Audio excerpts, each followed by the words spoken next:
আসসালামু আলাইকুম, কেমন আছেন আপনারা? আশা করি আপনারা সবাই ভালো আছেন। আল্লাহর রহমতে আমরা সবাই ভালো আছি।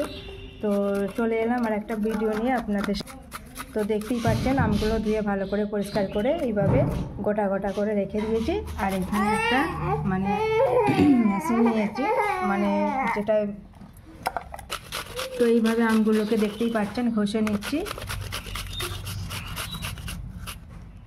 তো এইভাবে মানে আমের আচার তো আপনারা বহুত রকমের করে খেয়েছেন, তো এইভাবে একবার বানিয়ে দেখবেন, খুবই সুন্দর লাগবে। তো দেখতেই পাচ্ছেন আম ঘষাটা আমার হয়ে গেছে, ভালো করে এইভাবে আমি ঘষে নিয়েছি। এবার আমি দিয়ে দেবো বিট লবণ। তো দেখতেই পাচ্ছেন এটা হচ্ছে ভিনিগার। এবার এই যে এখানে চামচের পরিমাণ মতো নিয়ে নিচ্ছি, এবার দিয়ে দেবো। দেখতেই পাচ্ছেন এখানে নিয়েছি কালো জিরে, এবার দিয়ে দেবো।